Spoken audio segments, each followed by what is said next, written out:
Hi, my name is Brittany Seidelman, and I'm going to be talking about my mentor teacher's classroom.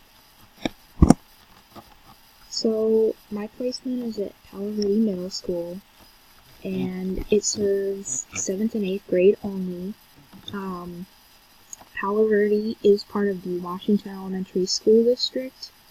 My IMT, she only teaches 8th grade reading. She has 6 periods of general ed reading and 1 period of advanced reading.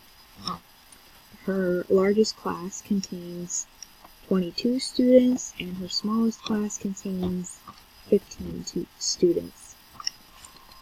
The majority of her students are Hispanic, but some are African American. There's a few that are Middle Eastern. There's some that are Asian, and then there's some whites.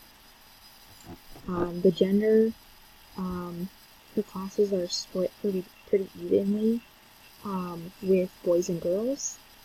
There are no SPED students in my mentor teacher's classroom because they have their own teachers and classroom. However, there is one student who is hard of hearing, and he was hearing aid, so my mentor teacher, she has to wear an amplifier around her neck when she's lecturing. Here is a shot of my mentor teacher's classroom.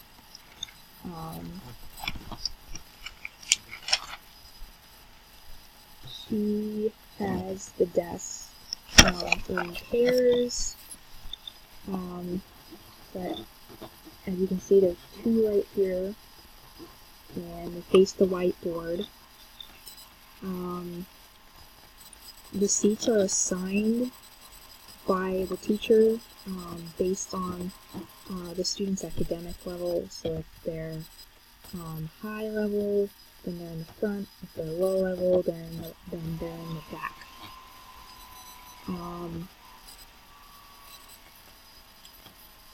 Because my mentor teacher does a lot of partner work, she has the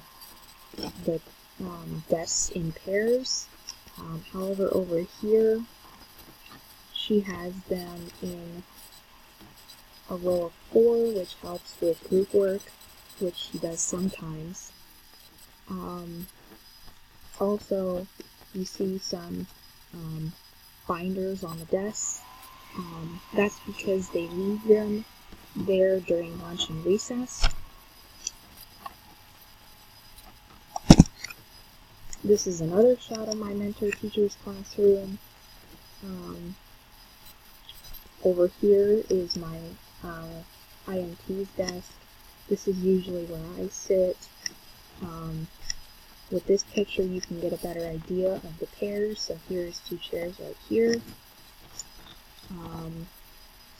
Over here, she has a bookshelf that with books that students can check out, and there's a tablet over here. You can't see it. There's a tablet over here where she has an app on it that the students can use to check out the books.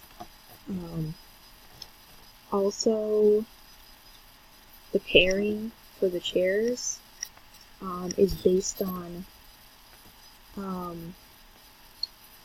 whether the students interact well with each other or they talk too much. So she puts students together who will not talk a lot.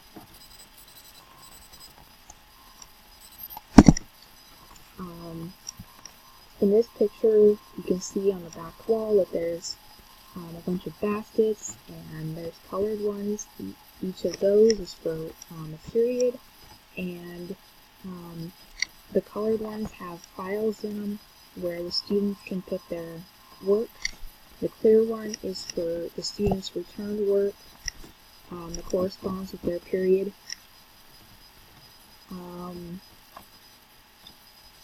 Then over by the door, there's some passes. There's 1 pass for the boys' bathroom, one pass for the girls' bathroom, and one pass for the nurse. And they wear these around their neck while they're out of the classroom so that they don't get into trouble.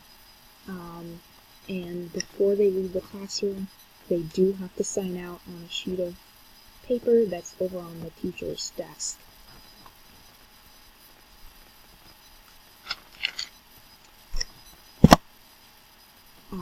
This one, there's four desks over here, and those 4 desks are for students who can't behave in class or focus well, or they don't get along with the other students, so they can't sit in pairs. Also, they're right up by the teacher's desk, so she can keep an eye on these students. This one shows one of her rules. She doesn't tolerate any put-downs because everybody in the classroom is a family, and you don't put your family down. Finally, this one shows her classroom expectations. So she expects her students to be on time. When the bell rings, she doesn't want any distractions like grooming, food and drink, or electronics, unless she says that they can use their cell phone or something for research. She wants students to participate. She wants students to stay quiet while others are talking, and she expects students to clean up after themselves, like after arts and crafts. This is just for reminder stuff for their writing. This is their agenda over here. Students will come in and they will see like what they're doing for that day, and she usually has all of them up for the week so that students will know what they're doing that week in class. That's all I have for you. Thanks for watching.